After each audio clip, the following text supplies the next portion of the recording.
Hey, so I feel weird about what happened last time, with what I said, and I was out of line.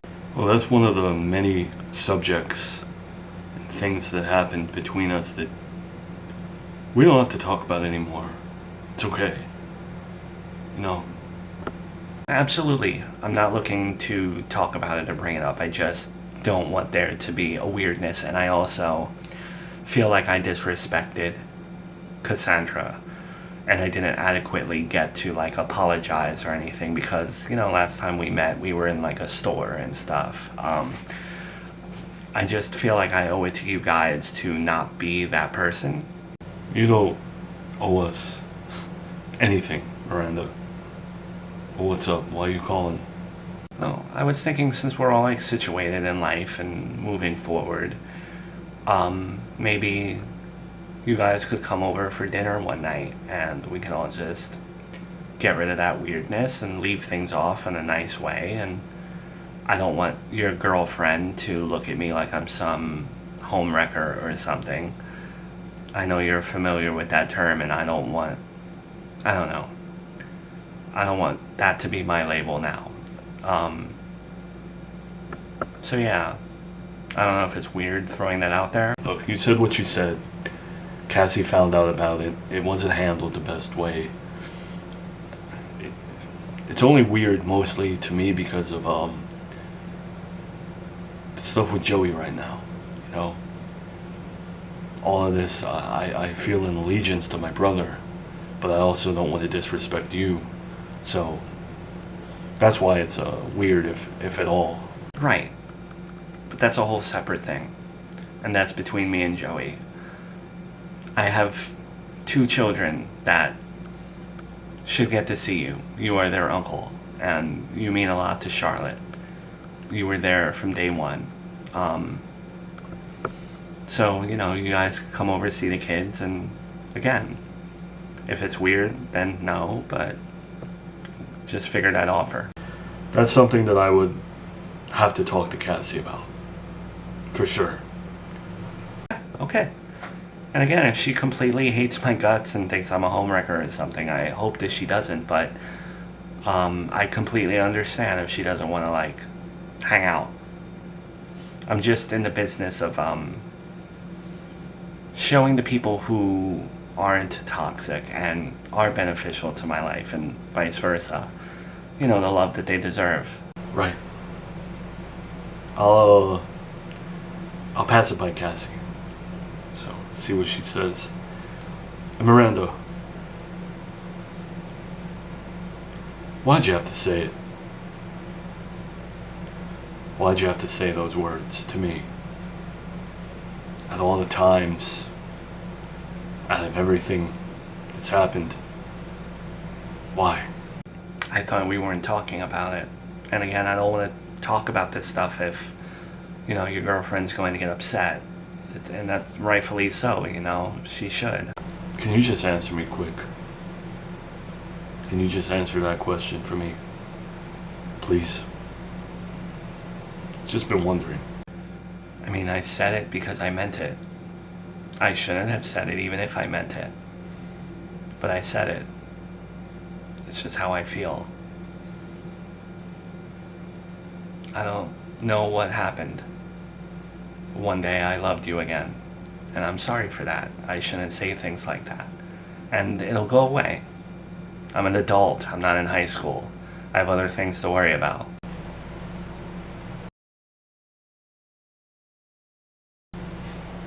It's such a harmless gesture. A nice one, I would say, under most circumstances, and if she hadn't said what she said, I wouldn't think twice about it. I don't know why it doesn't seem genuine to me.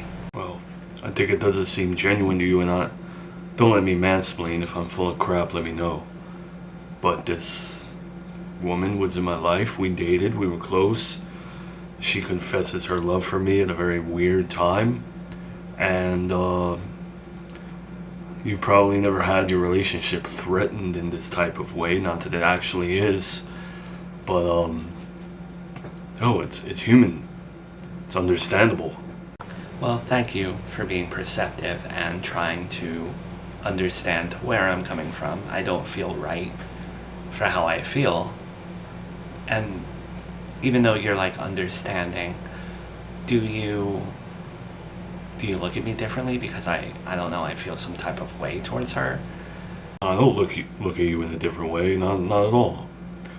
I like that you're not perfect, and that you can just be honest about what you're feeling.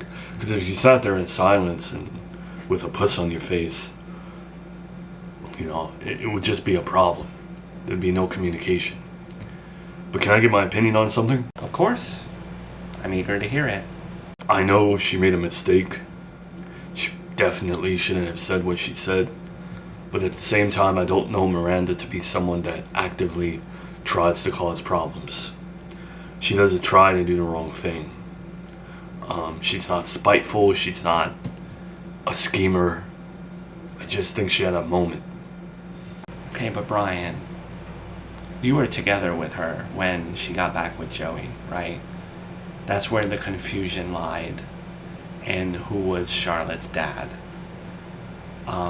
She did you dirty at one point, and her life really attracts drama. I don't know her, but when people's lives are so filled with toxicity and drama, there's always one common denominator, and it's the person. Oh, sometimes it's just the universe. Sometimes the universe hands you a very crappy card, and you are surrounded by people who want to do you dirty, or you come across unsavory individuals, and through no fault of your own, you wind up in terrible circumstances. It is kind of difficult for me to give my opinion on her when you automatically defend her. And I really don't want to have an issue with this woman, but she told you that she loved you while you were in a relationship. That is one of the biggest red flags that I can think of. The only thing worse would have been if she just took her clothes off in front of you. All right, now I think we're getting just a tad bit far-fetched here. No. Is it far-fetched? I'm not trying to be this person, but if you asked anyone, if an ex reached out and said that to their partner, I love you, I think 99% of people would be a little bit annoyed by it. Just a little bit. I think they would definitely find something wrong with that. You're right. You're right. So I take it we're not going to go. Right? That's the simple way to deal with things. I'd really rather it not be left up to me. I don't care whether we go or not, because I do trust you, and I don't really have a huge issue with her. Would I rather not go? Sure, but I'll go if you want to. Well, I'd be lying if I didn't say that wasn't a complex answer. I wish I could just get a yes or a no. I don't want it to be left on me. Well, it's a complex situation. Not many people have to deal with these scenarios. I'm sorry she said it to me. I'm sorry that this is a thing. Ryan, it's not for you to apologize about. She just shouldn't have said it. I know. And then because we're so fixated on the love thing, there's the whole other issue of the fact that she's inviting us to go see her children, your niece and nephew, but how is your brother going to feel about that? You're right. You're right. Nah, dude. I don't want you to go. I'm not telling you. I can't tell you what to do. You're a full-grown man. But nah. I don't want you to go. Can I just ask why? I have two reasons. Two reasons why. First reason, you may not even realize it. She's covering herself. She's making it seem like it's about the love thing, right? That she wants to apologize. She wants to be all goody two shoes to you two and make up. But in all reality, she just wants to bring you into her mess. She wants you to choose sides. with my family and all that. She's trying to build her own team low key, and she makes it seem like she's the protagonist doing it. That she's just trying to do the right thing. But no. Second reason, I don't really feel comfortable with everyone seeing my kids except me. She's doing that too to spite me. It's not about apologizing for saying that she loves you, because I know at the end of the day she's not sorry. Oh, that's a big line right there. Okay, all right. I know, but it's true. She's not. Miranda does not have slips of the tongue. She doesn't say things out of anger. She doesn't say things out of frustration. Even during her postpartum stuff, yeah, she got angry at times, but I don't think of her as someone that isn't calculated with everything that she says. She does not regret saying that she loves you, and she's really trying to pull you in to this mess, and she's trying to hurt me by allowing everyone and their mother, everyone and their girlfriend to see my children. Right, so it's made up in my mind. I'm not gonna go. If it's gonna hurt this many people, then Really? yeah, look, Cassandra's not a hateful person. I don't think she thinks about a lot of people. Like, she doesn't, if someone bothers her, I don't think she lets it take up a lot of mental space. She's very to herself. But the stuff Miranda did, even though it was just 3 words, threw Cassandra for a loop that she hasn't dealt with, I don't think, in other relationships. And she's happy with my baggage. I mean, she's not happy with my baggage, but she accepts it. But this is a different type of baggage, you know? It's the type of baggage that was dropped off at your porch and caught fire. What Cassandra's, like, she feels some type of way too. Joey, your mother always says blood is thicker than water. And the thing about blood is that it doesn't go away. You're going to be my brother until the day I die. And I would like our relationship as brothers to remain good. If you don't want me going to see Miranda, it's not a big commitment I have to break. It's not something that's hard for me to avoid. That's cool.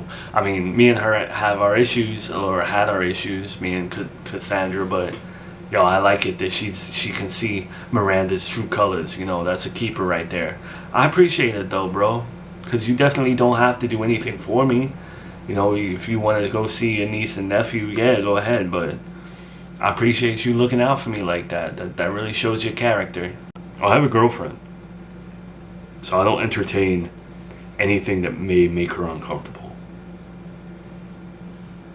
Even if it's in my head, that's wrong to me. So I get rid of it. Yeah, but you can't sit there and tell me that Miranda saying that she loves you doesn't impact you in any way, and that there might be a part of you that wants to be around her just because she put that love in the air like that. You know, it's attractive, man, hearing those words, and it's okay if you need to admit that. So you're really not picking up. You really keep into the no FaceTime, the no nothing. Well, I'm not calling you today to talk to my kids or FaceTime them or anything. I'm calling because it's like, it's crazy to me how spiteful you can be, asking my brother, your ex and his girlfriend, to come see my children. You let my sister see my children, my ex-fiance, all this. The level of spite is disgusting. Disgusting. You have no backbone. People talk about me, but you stoop to a whole other level of hurt. You think you're making yourself look good. I'm using everything against you in court. Every single thing. Every little microaggression that you have against me. I don't understand how we could, we were dating, we were married, we were everything, and how hurtful you can be, and how you seek out the drama. I was living my life, I was good, and now look, you've taken everything from me. You've taken my fiance from me, you've taken my son, I had my life going good. You just couldn't leave it alone, could you? You couldn't allow Joey to be happy. That's what people can't stand. It's when I'm happy. I hope you can't sleep at night. I hope you can't sleep at night because, I grieved the son too, and you took him from me. You have no heart. No heart. Or if you do have a heart, it's dark. It's made of coal. And that's the voicemail he left me. Oh my god. I just noticed your hair. It looks really nice. I hate it. I absolutely hate it. It doesn't fit me. It doesn't suit me. And I feel like a hillbilly. I don't know why I feel like a hillbilly. I don't look like one, but I feel like one. But let's not focus on my stupid hair. Let's focus on that voicemail. I like it. And there's not much to talk about other than the fact that he has a court date coming up, right? And he wants Junior, he wants Charlotte, he wants the world. But yet, he leaves these really nasty voicemails and text messages and stuff that just incriminates him. So, I mean, it's kind of like a blessing in disguise because he's incriminating himself, right? So, just keep it. Keep it like a record. Bring it with you when you need to and use it against him because, like, if he spoke to me like that, I don't know what I'd do. Yeah, that's what I'm doing, but I really didn't want to,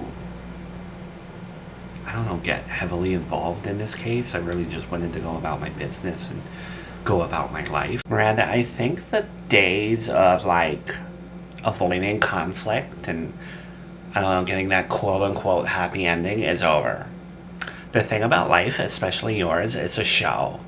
It's always going to go on. There's always going to be drama around the corner.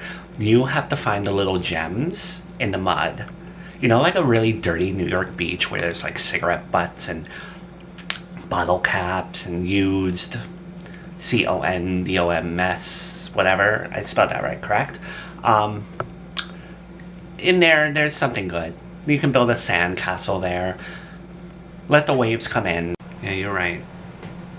I never thought that having children would entail having to constantly fight for them and protect them from their dad. I feel like Jackie Kennedy with this hair or something. Do you like hate Joey now? No. I just hate the person that he sometimes turns into. But how do you feel about him? You were just engaged to him. Are you completely done? Yes. I would say that I'm absolutely, positively, 100% done with Joey. I do have my little feelings for him, but the hardest is knowing that, like, I have to start over at my age. Like, I have to meet a man, marry a man. I don't know if I'll ever have kids now, you know? You know what? Remember how you felt with Chris, not knowing who the dad was? Just imagine if you had a child with someone and you regretted who you were with. It's probably better to not have a kid at all and make that mistake. I don't know, sometimes I had this dream that I could just have a kid without a man. And like, I could fulfill that dream without the white picket fence in the marriage and stuff, but I don't know. Yeah. I mean, I do it. My mother did. But you know what? Just because your life has been shaped by wanting a certain outcome in terms of like having a family and those traditional things, sometimes you just have to pivot. Sometimes it didn't work out and you have to go a different route. And it's on you to figure out what that route is going to be. It seems like you do find little passions here and there, maybe capitalize off of your hobbies. You seem like a very creative person, make a Harry Club fan club or something. Did I say Harry Club? Harry Styles. Make a Harry Styles fan club, or make a blog or something. It's really sweet. No one's ever encouraged me to be creative, or everyone's just told me to like do this and do that by the book, whatever. No one ever encouraged me to be creative either. and I work in the book industry now. My mom was she wanted me to go into business or something, I remember. The only thing my mom was open-minded to, which she thought I could do because she's a good cook, was culinary school. But I had this thing in my head that, too womanly, maybe? What do you mean by that? You just seem like the type, even if you're getting paid to cook, that you would associate it with, like, I don't know, housewife stuff? Yeah. Actually, yeah. I never, like, yeah, I wanted a family and stuff, but I always wanted college and work and to be that girl taking care of herself type stuff. Although I was a good cook and, followed in my mom's footsteps in that way, I did kind of see like, hey, if I went to culinary school, I'm just cooking for people, being a housewife in a restaurant or something. I know that's terrible. No, it makes sense. In the end, you wound up where you wanted to be in the business world, and I just hope I can find like something close to where I want to be, and you will. It's a nice conversation with you. I don't think I've ever had one of these like this with you. All right, Miranda, I have a confession. Oh?